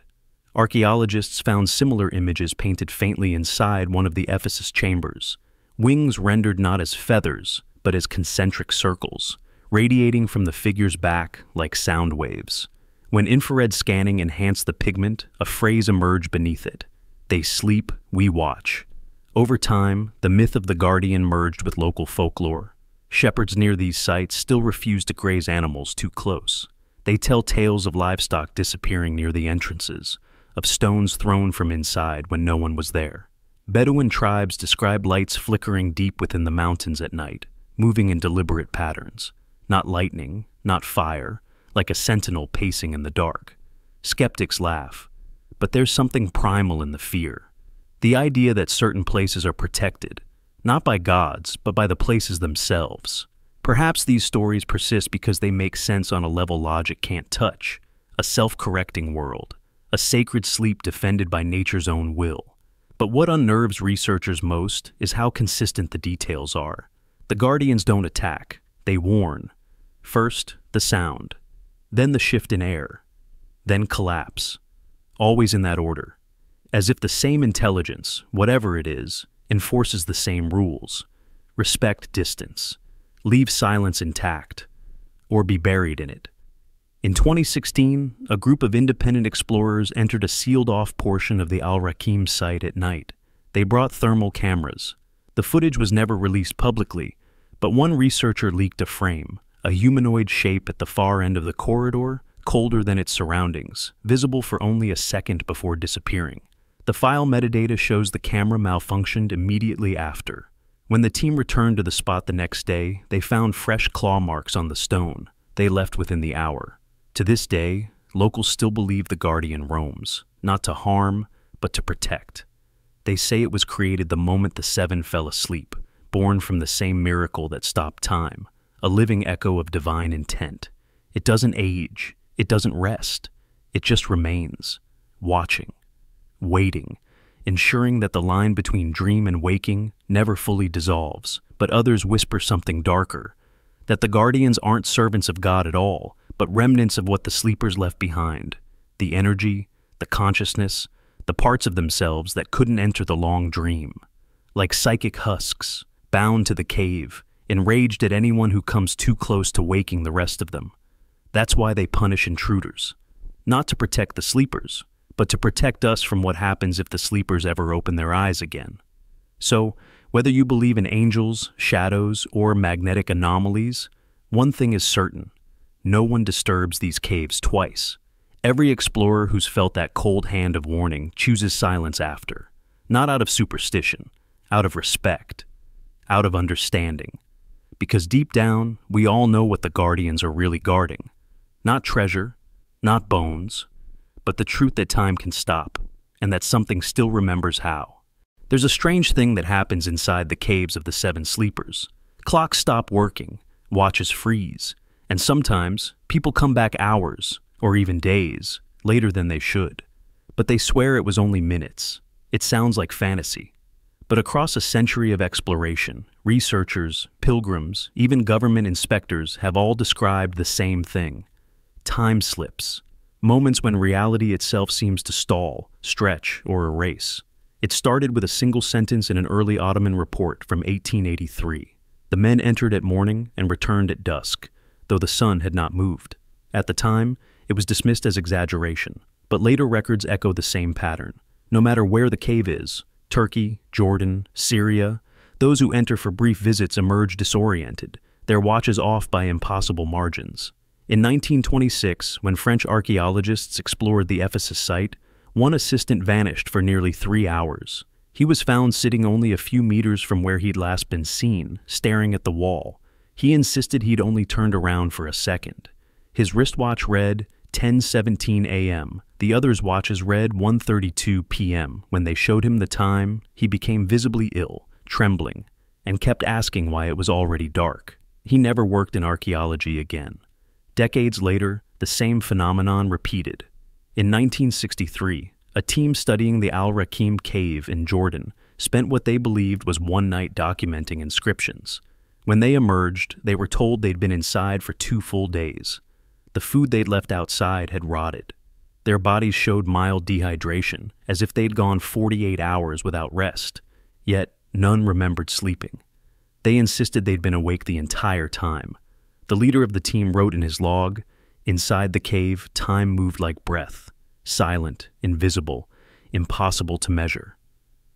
At first, scientists tried to rationalize it. Caves can disorient internal clocks. Low light and oxygen levels confuse the brain's circadian rhythm, our biological sense of time. Without sunlight, the mind loses reference points, but that still doesn't explain synchronized equipment failure. Every instrument designed to measure time, mechanical, digital, or atomic, eventually malfunctions inside these caves. Batteries drain instantly. Quartz oscillators slow by fractions of a second that accumulate into minutes. Analog watches lose rhythm, their hands quivering between seconds like they're hesitating to move. Even GPS devices, when used near the Ephesus site, register strange loops, coordinates repeating in cycles, as if the device is caught in its own orbit. The first official attempt to document this came in 1982. The Turkish Ministry of Culture allowed a team of physicists to install synchronized digital timers inside and outside the cave entrance. They started simultaneously. After 72 hours, the outside timer showed exactly 3 days. The inside timer lagged behind by 4 hours and 31 minutes. No mechanical faults were found. The researchers repeated the test. The lag grew worse each time. Something inside was slowing time, not in metaphor, but in measurable intervals. Geophysicists proposed that the cave's unusual magnetic composition might distort oscillation frequencies, subtly altering the function of quartz crystals in watches and timers. But the anomalies persisted even with non-electronic timekeepers, sand timers, for example, that should be immune to magnetism. One researcher reported that his hourglass emptied in 50 minutes inside the cave, then in 60 minutes outside. He repeated it 10 times. The result never changed. When the story leaked, pilgrims began visiting not to pray, but to test the mystery themselves. Some brought watches, others brought candles, determined to measure time by hand. They all came back uncertain. One man from Damascus claimed he lit 3 candles at once, each expected to burn for exactly an hour. When he emerged, only one was finished, the others still half intact. He insisted he'd watched all 3 burn evenly until the end. Locals had no doubt what it meant. They said the caves are caught between breaths of the world, a place where the moment of the miracle, the divine sleep, never ended. a wound in time that still bleeds slowly. When people step inside, they step into that same pause, that same eternal heartbeat, frozen mid-beat. But some think it's something else entirely, a physical phenomenon we just don't understand yet. The air inside the caves is denser, with unique ionization patterns. Certain areas register micromagnetic pulses that could theoretically alter neural processing, slowing perception, distorting how the brain encodes duration. In other words, you don't just feel time differently, your mind actually experiences it slower. But that doesn't explain the clocks. In 2007, a team from Amman University returned to Al-Rakim with state-of-the-art equipment. They placed atomic synchronized clocks at the entrance and deep inside. After 24 hours, the internal clock was behind by 57 minutes. Impossible without external interference. Then, as they prepared to retrieve the devices, both stopped simultaneously. Power failure, they assumed, until they discovered the batteries were still fully charged. One scientist described a sound just before the clocks froze, a low, continuous tone that vibrated through the floor, like the hum of something thinking. He refused to enter again. The phenomenon isn't limited to instruments. Some people simply lose time in their own memories. Pilgrims describe blackouts, stepping through the entrance and suddenly finding themselves outside again, unable to recall the journey. One man claimed he entered at sunrise and came out at night, with no memory of walking. Another reported being inside for what felt like 20 minutes, only to emerge and find his family searching for him after 8 hours. One of the strangest cases occurred in 1999, when an archaeology student named Layla Rashid volunteered on a survey in Ephesus. She entered the outer corridor to photograph markings and radioed her colleagues to confirm she'd be out in 10 minutes. Her signal vanished mid-transmission. The team launched a search immediately. 2 hours later, they found her emerging calmly from the other side of the cave, completely unaware she'd been missing. She was confused by their panic. "It hasn't even been 15 minutes, she said. Her camera confirmed otherwise. Timestamps between photos showed she'd taken 126 images over 2 hours, but her memory contained only 3. Psychologists studying her case concluded she'd experienced temporal dissociation, a rare condition under stress. Yet, her brain scans showed unusual activity in the hippocampus, the part responsible for time sequencing, resembling patterns seen during lucid dreaming. Her testimony remains archived under restricted access. The deeper question isn't how the time loss happens, but why it happens there, and only there. Some believe the caves exist at intersections of the Earth's magnetic grid, where fluctuations in gravitational potential distort time at the quantum level. Others think it's psychological, that humans, when standing in a place associated with divine sleep, unconsciously mirror that state, that the body slows, the brain drifts, and minutes dissolve unnoticed. But those who felt it say, it's more than that. It's not just lost time, it's borrowed time. Because sometimes, those who lose time inside come back changed. Their sleep cycles collapse. They wake up at the same minute every night. Their dreams are fragmented, flashes of light, echoes of languages they don't know. One pilgrim claimed she started hearing her own voice whispering a few seconds before she spoke aloud, as if time was misaligned around her. There's even talk of aging irregularities. A guard stationed near the Ephesus site in the 1980s claimed his beard stopped growing for 3 weeks after he spent one night near the entrance. Another researcher said her nails stopped for 9 days, then grew twice as fast afterward. These are anecdotes, yes, but they echo a single truth whispered through centuries. The caves don't just pause time, they distort it. In myth, the 7 sleepers awoke centuries later believing only a day had passed. Maybe that wasn't divine illusion. Maybe it was environmental. Maybe the cave preserved their bodies by slowing every process, every atom, every second. And maybe that still happens, faintly, every time someone steps inside. If that's true, then time inside isn't broken. It's different, elastic, breathing. The cave stretches it and snaps it back. A pulse, a loop, a sleep that reality itself hasn't fully awakened from. And maybe that's why archaeologists hesitate. Because when you dig into a place where time has already stopped once, you risk falling into the same pause. You risk being counted among those who didn't just lose time, they became part of it. When the governments got involved, everything changed. The caves that once drew explorers and pilgrims suddenly became restricted zones, sealed off behind fences, warning signs, and official statements that said a lot without saying anything. The reason was always the same: safety concerns. But safety from what? The public was told it was about erosion, unstable rock, preservation of cultural heritage. But the reports, the ones quietly circulated between ministries and military departments, tell a different story.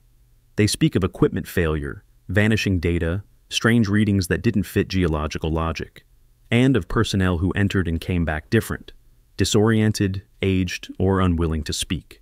By the 1970s, every nation that claimed a Cave of the Sleepers had sealed it: Turkey, Jordan, Syria, Yemen, even the smaller sites rumored to be connected, all closed, all classified, under Heritage Protection Acts that, conveniently, forbid excavation deeper than the first chamber.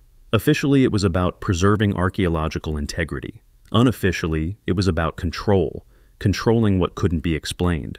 In 1963, after the Jordanian cave at Al-Rakim was open to the public, tourists began reporting strange phenomena: watches freezing, whispers echoing without a source, feelings of lost time. When local authorities brought in experts to study the site, half the recordings failed. Electrical surges melted cables. Cameras showed distortions, dark shapes near the walls. Within months, the government declared the site a restricted religious monument. Digging was banned. When asked why, an official simply said, "We don't open graves that don't want to be opened." In Turkey, the Ephesus cave followed a similar path. By 2002, after repeated collapses and equipment malfunctions, the Ministry of Culture quietly transferred oversight of the site from the Archaeological Department to the Ministry of Interior Affairs, a move that made no sense for a historical monument. Archaeologists were replaced by uniformed guards. The area was fenced off with military-grade barriers, and new warning signs appeared overnight. Unstable terrain, entry forbidden. Locals say that weeks before the closure, bright lights were seen inside the mountain at night. A shepherd described it as lightning that never ended. The government called it construction lighting. But there was no construction. In 2007, leaked documents from a Turkish academic consortium suggested that the interior chambers emitted anomalous electromagnetic fields inconsistent with surrounding geology. The report concluded that prolonged exposure could cause disorientation, vertigo, or cognitive distortion. The phrase localized temporal instability appeared once, then was blacked out in every copy released to the press. Within days, the research team was disbanded. One of its members later told a journalist, "We weren't told to stop, we were told to forget." Across the border in Syria, a nearly identical story unfolded. A French-Syrian team uncovered an underground passage beneath a monastery built over what locals believed to be the true cave. They mapped it, photographed it, and were preparing to excavate when the Syrian Directorate of Antiquities abruptly revoked their permit. The reason? Preservation of national security. When one of the team's trucks tried to leave with a sample of rock taken from the tunnel, it was confiscated at the border. The official who ordered it later admitted privately, "That stone made the compass spin. The sample was never returned." Governments deny anything unusual, but if you trace the timeline, the pattern is clear. Every time someone got close to something new, a deeper passage, a sealed chamber, strange carvings, radiation spikes, access was shut down. The story always ends with concrete poured over entrances, padlocks welded shut, and soldiers posted for maintenance. In Yemen, locals still talk about the cave near Hadramaut, once rumored to contain a smaller version of the Seven Sleepers chamber.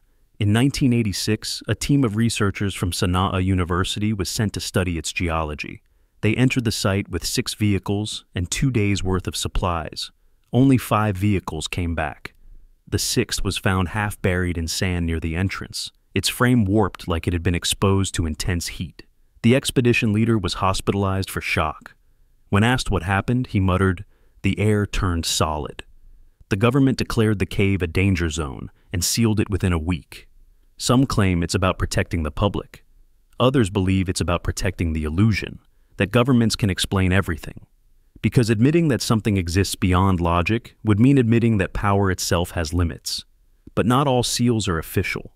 Some are improvised, built by locals with whatever they have: bricks, concrete, even prayer stones. The older generations insist they're not sealing the caves for safety. They're keeping them asleep.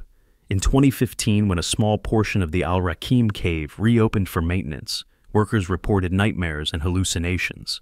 Within 48 hours, the site was closed again, this time permanently. One official described it as precautionary closure. Another, off the record, said, "We had to. It was breathing again." There are whispers of an international memorandum, a quiet agreement among Middle Eastern governments to restrict excavation of sleep-related heritage sites.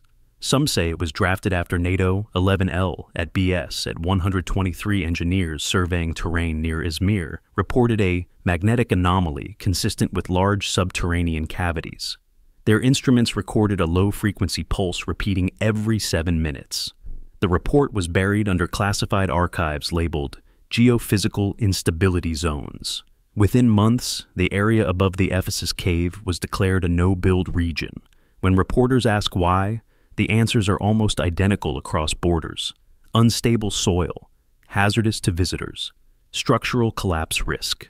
The same phrases repeated word for word, as if copied from a single script.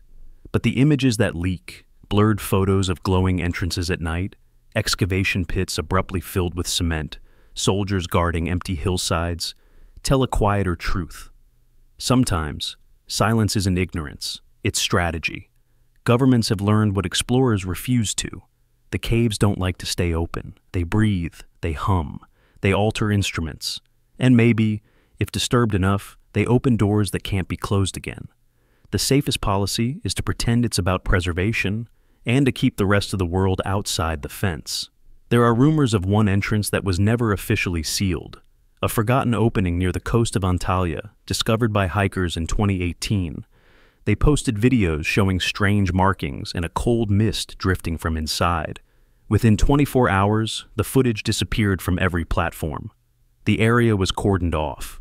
When questioned, the local municipality said the site was part of an underground water channel. A month later, satellite images showed the hillside flattened and covered with concrete. If you compare all these closures, something unnerving emerges. Each site lies along a near-perfect diagonal corridor running from Turkey through Jordan down to Yemen, the same line archaeologists noticed decades ago. A corridor that some physicists now believe might correspond to a geomagnetic current, an invisible highway of energy beneath the Earth's crust. What if the caves aren't separate at all, but connected, like nerve endings in a single sleeping body? If that's true, sealing them isn't about history, it's about containment. The deeper you look, the more the language changes. Early memos talk about public safety. Later ones talk about stability control. The newest, leaked in 2021, mention chronological risk mitigation. No one explains what that means, but the phrase temporal contamination appears in the same paragraph. There's a theory, whispered among researchers who've seen too much, that governments realize something terrifying. When people spend time near these caves, time itself begins to copy them. Instruments malfunction, yes, but so do people. They forget hours. They dream the same dreams. They come back feeling years have passed in seconds. Seal the caves, and the effect stops. Leave them open, and the anomaly spreads, subtly, invisibly, like radiation. Maybe that's why the sites are sealed, not with caution tape, but with concrete and steel. Not protected, but buried. Because they're not monuments anymore. They're quarantines. And maybe the most unsettling thought of all is that this isn't suppression. It's mercy. Because if the story of the 7 sleepers is true, if time really can stop inside stone, then those caves aren't ruins. They're machines. They've been running for centuries, humming quietly beneath the earth, holding back something we're not ready to understand.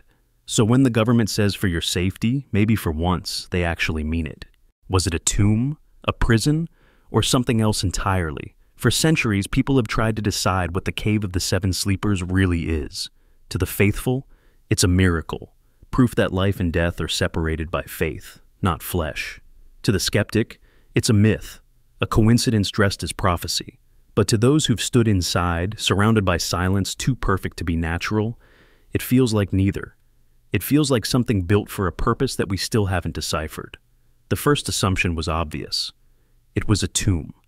The men slept, they died, they were buried. That's what the early Christians believed when they found the place. The bones laid out neatly, the chamber shaped like a catacomb. But catacombs are messy, layered with centuries of burials. This wasn't. It was clean, deliberate. Every detail looked engineered, the air shafts cut at precise angles to keep oxygen flowing. The walls smoothed, not carved. The alcoves arranged in a curve, not a line, as if designed to hold bodies in some geometric alignment. One Byzantine manuscript calls it Domus Silenti, the house of stillness. That's not a tomb. It's a mechanism. And mechanisms have functions. The Islamic tradition doesn't call it a tomb at all. It calls it al-Kaf, the cave, not the grave. The story describes not burial, but containment. 7 men hidden away from the world, protected by God until the appointed time. Protected or confined. The Quran says God turned them to the right and to the left while they slept, preserving them from decay. Why move them at all unless the body itself was part of the process, unless something inside the chamber was operating on them? There's an uncomfortable theory among fringe archaeologists that the cave was never a burial site. It was a device, not technology in the modern sense, but a structure built to manipulate time. The 7 sleepers weren't entombed. They were stored, suspended, preserved in a field where the usual laws of decay and chronology broke down.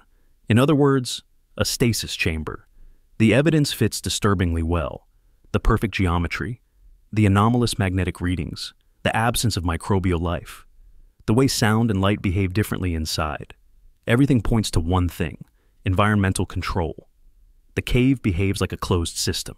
Whatever energy flows through it isn't natural. It's regulated. And then there's the carvings, those spirals and circles repeating like coded instructions. They could be symbolic, or they could be functional.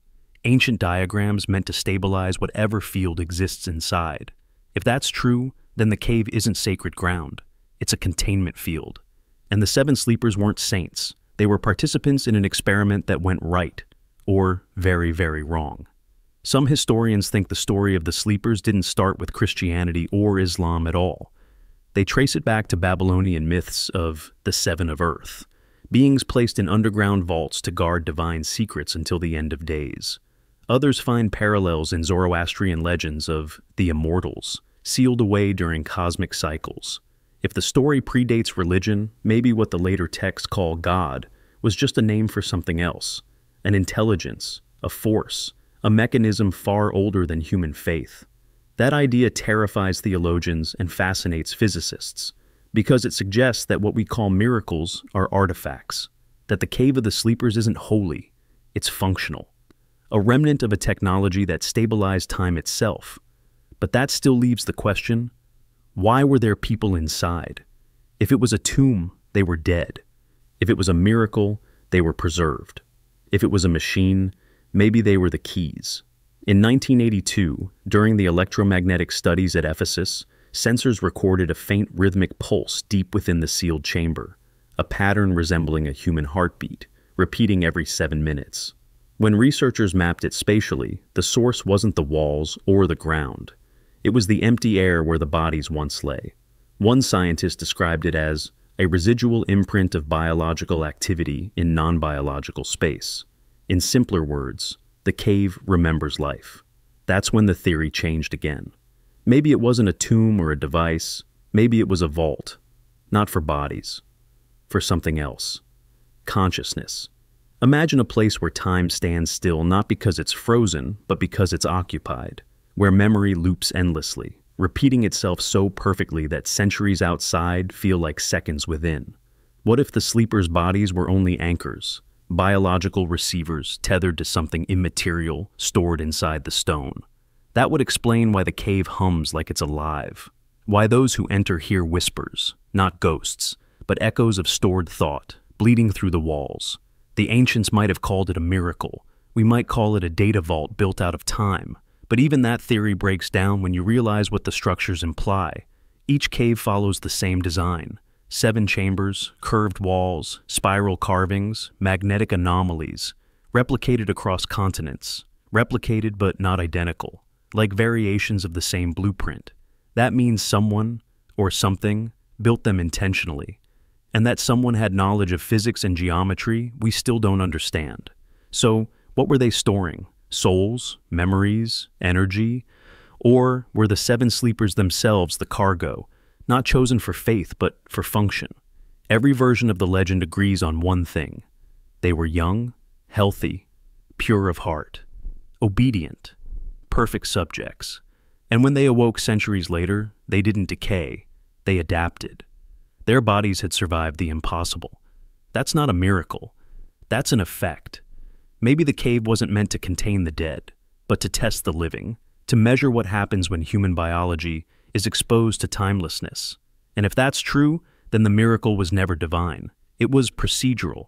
The sleepers weren't blessed, they were monitored. Some even believe the real purpose of the cave was containment, not to preserve good men but to imprison something else with them.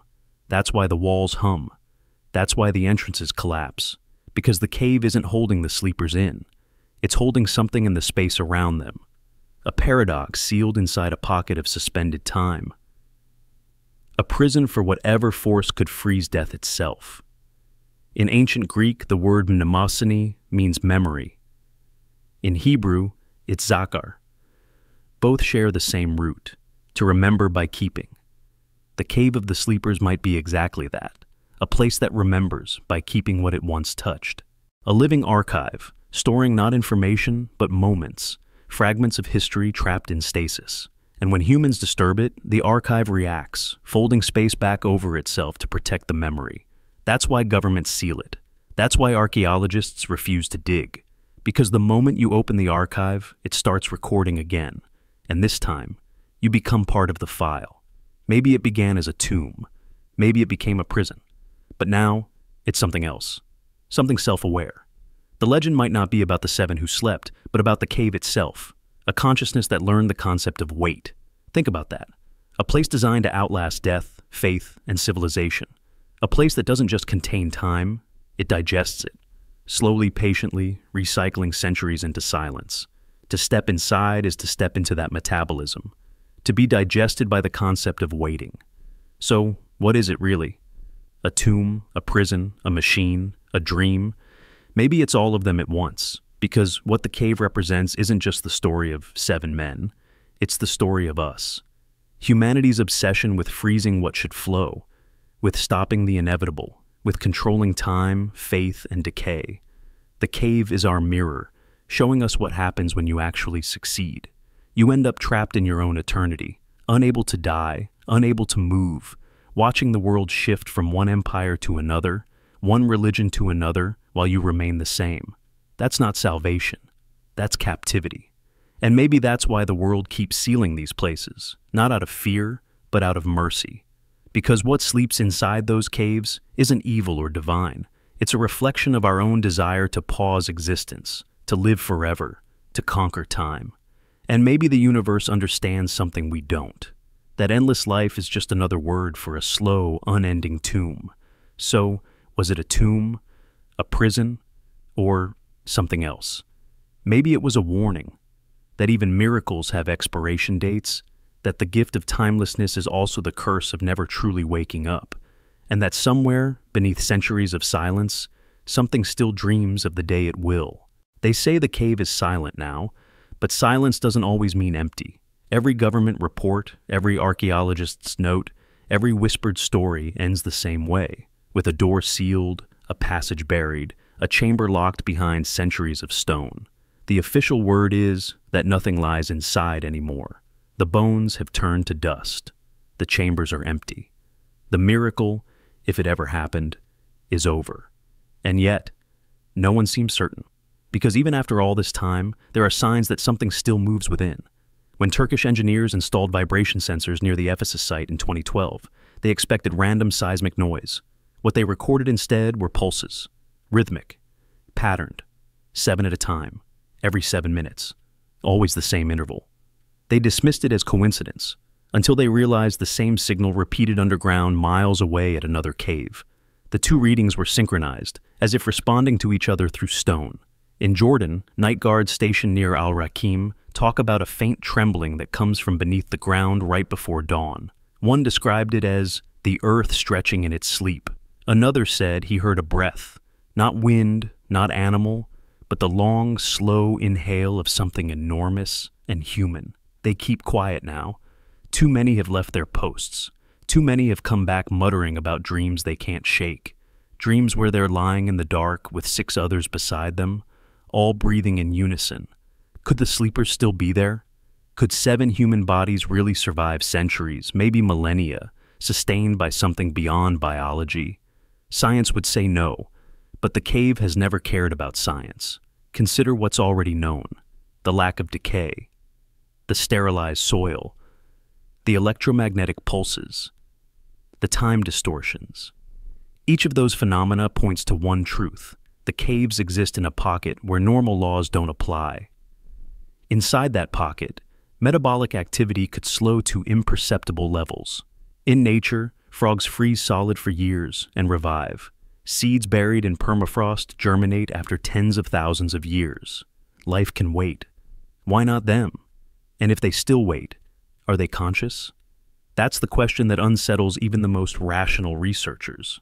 In one sealed report from 1982, scientists claimed that low-frequency microphones placed inside the Ephesus chamber picked up intermittent sounds resembling faint heartbeats. The data were inconclusive. The tapes were never released. But one technician told a journalist years later it was steady, human, and it stopped the moment we played it back. Some think it's not heartbeat, but echo, the sound of the cave replaying its own history.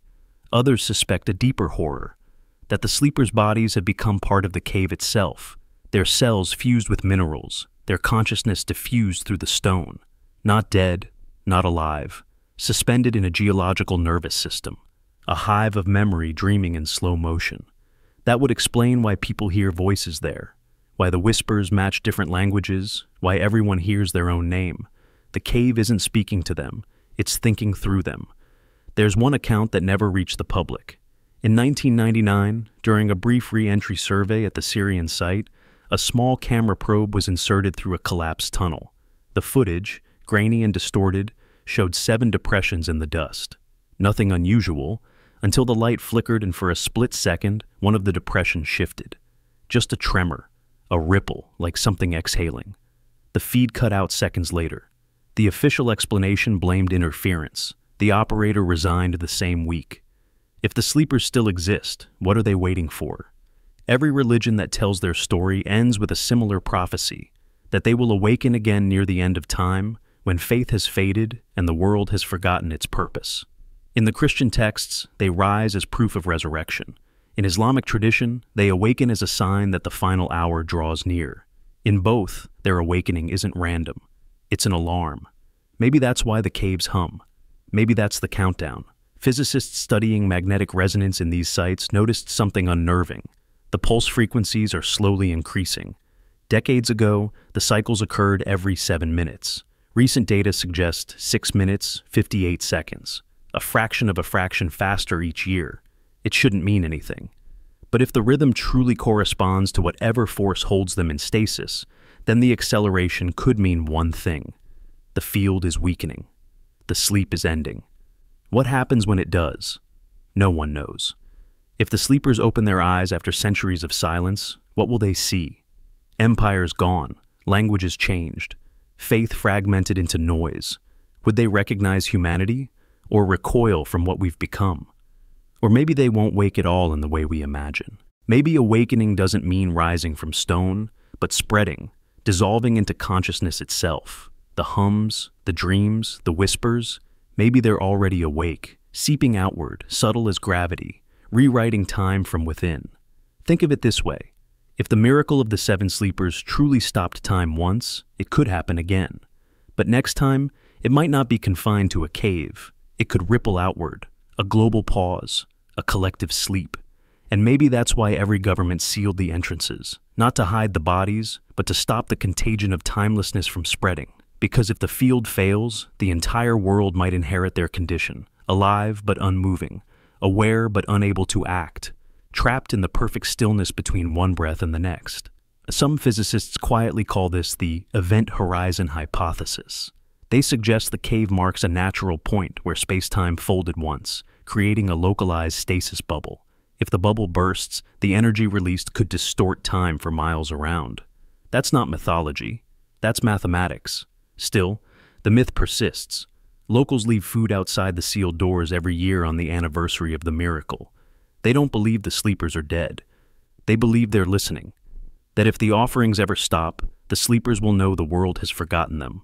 And then they'll rise, not as saviors, but as the memory of what we once were, beings desperate to control time, punished by their own success.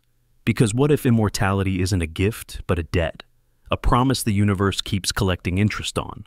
So yes, maybe the 7 sleepers still wait inside.